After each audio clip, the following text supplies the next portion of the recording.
할렐루야. 믿음의 고백을 함께 하시겠습니다. 주의 말씀은 내 발의 등이요 내 길의 빛이니이다. 아멘. 오늘 함께 보실 하나님의 말씀은 시편 80편 말씀입니다. 1절부터 19절 말씀까지, 시편 80편 1절부터 19절 말씀까지 한 절씩 교독하시겠습니다. 요셉을 양떼같이 인도하시는 이스라엘의 목자여, 귀를 기울이소서. 그룹 사이에 좌정하신 이여, 빛을 비추소서.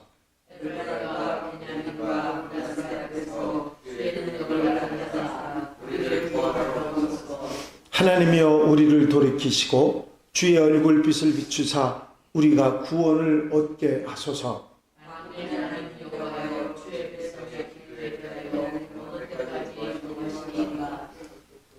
주께서 그들에게 눈물의 양식을 먹이시며 많은 눈물을 마시게 하셨나이다.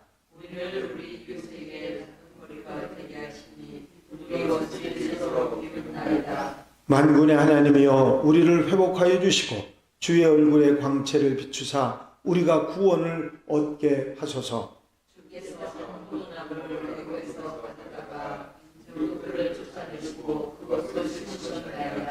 주께서 그 앞서 가꾸셨으므로 그 뿌리가 깊이 박혀서 땅에 가득하며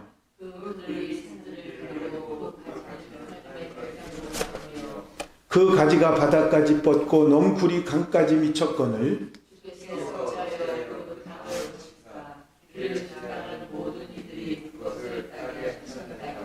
숲속의 멧돼지들이 상해하며 들짐승들이 먹나이다.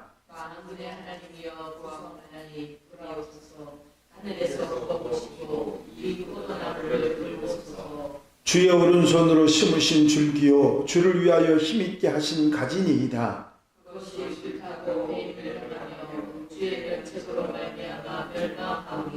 주의 오른쪽에 있는 자, 곧 주를 위하여 힘있게 하신 인자에게 주의 손을 얹으소서.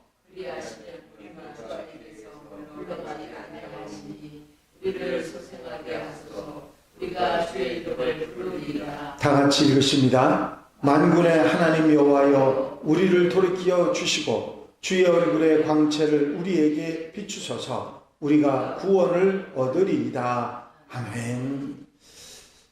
할렐루야. 오늘 함께 읽으신 시편 80편은 아삽의 시 가운데 하나입니다.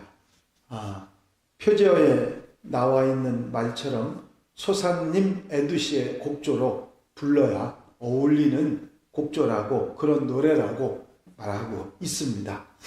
이 소사님 에두시라고 하는 곡조가 어떤 의미를 가지고 있는지는 정확하지는 않습니다. 이 소사님의 백합화라고 하는 뜻이기 때문에 이 소사님이라고 하는 표제어가 사용된 곳은 45편과 69편도 있습니다.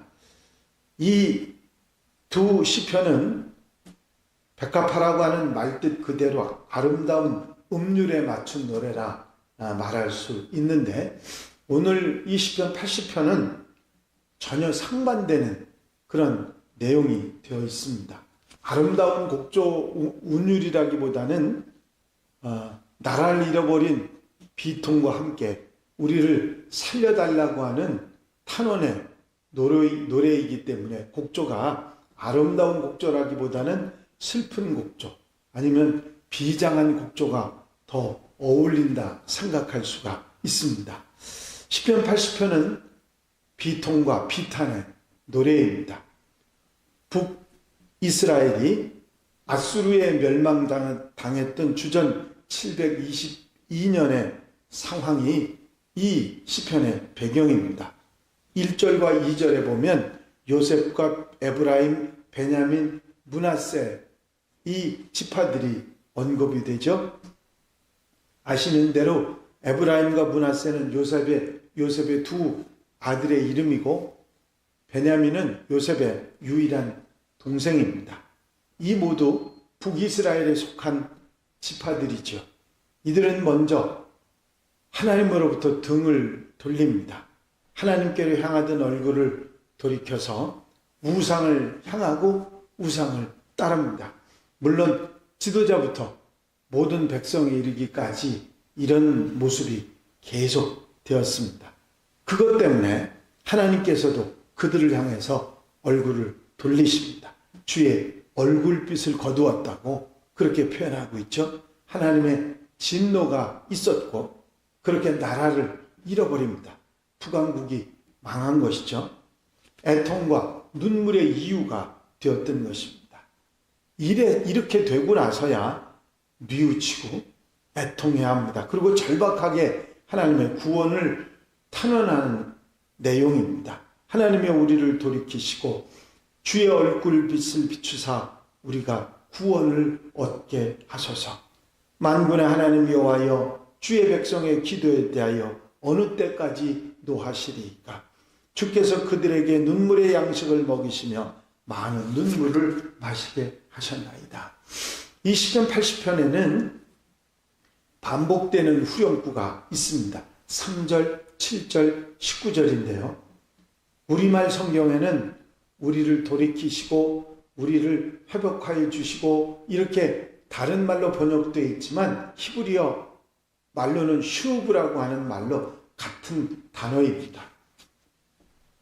돌이켜달라고 하는, 회복시켜달라고 하는 그런 언어로 되어 있고요. 한 단어로 되어 있고 얼굴빛과 얼굴 광채도 다른 번역이지만 히브리어에는 파네카 하에로 얼굴빛이라고 하는 그런 단어로 한 단어입니다. 다른 것이 있다면 하나님을 향한 부름이지요. 시인은 이렇게 반복되는 후렴구를 통해서 간절함, 절박함 이것을 정층적으로 표현하면서 탄원하는 그런 모습을 볼 수가 있습니다. 하나님의 얼굴빛, 하나님이 돌이켜 우리를 돌아보지 아니하시면 다른 소망이 없습니다. 다른 길이 없고 다른 빛이 없습니다. 아무런 여망이 없습니다. 소망이라고는 하나도 찾아볼 방도가 없습니다. 그런 표현이죠. 이런 절망적인 자리가 돼서야 자신의 무력함과 무능함을 인정하고 하나님의 얼굴빛을 구하는 모습입니다. 하나님의 얼굴빛을 비춰주셔야만 우리가 살아날 수 있습니다 하는 간절함이죠. 그러면서 배임을 당한 포도나무에 관한 이야기를 8절부터 19절까지 내용을 이어가고 있습니다. 오늘 이 시편의 말씀은 이스라엘의 전적인 망가짐 그리고 무력함을 불에 타고 배임을 당한 포도나무로 비유하면서 설명하죠. 8절에 보니까 주께서 한 포도나무를 애굽에서 가져다가 민족들을 쫓아내시고 그것을 심으셨나이다. 이 포도나무는 이스라엘 백성들을 말하는 것이죠. 하나님께서 이스라엘 백성들을 애굽에서 이끌어내시고 가나안 땅으로 인도하셔서 마음과 정성을 다해서 그 가나안 땅에 민족들을 쫓아내시고 심으신 그런 포도나무가 바로 이스라엘이라 말하면서 주께서 그 앞서 가꾸셨으므로 그 뿌리가 깊이 박혀서 땅에 가득하며 그 그늘이 산들을 가리고 그 가지는 하나님의 백향목 같으며 그 가지가 바닥까지 뻗고 넝쿨이 강까지 미쳤거늘 하는 표현이 9절부터 11절까지 나와 있습니다. 하나님의 은혜로 이 포도나무 이스라엘이 놀라운 번영과 영화를 누리게 됐다 하는 말을 하고 있는 것입니다. 포도나무 가지가 바다 끝까지 산들을 가리고 그늘을 만들고 백향목 같은 그런 모습으로 바다까지 뻗고 넝쿨이 강까지 미쳤다고 그렇게 표현을 하는 얼마나 하나님의 은혜로 이스라엘이 번영하고 영화로운 삶을 누렸는지를 말해주는 것이죠. 하지만 지금은 얼마나 고통스러운 참담한 상황이 되었는지도 말합니다. 숲속의 멧돼지들과 들짐승들, 아수르를 표현하는 것이죠. 포도나무 밭이 그 들짐승들 때문에 황폐해지고 처절하게 짓밟혀졌다고 말하고 있습니다. 마치 불타고 배임을 당해버린 포도나무의 모습이라고 말하고 있습니다.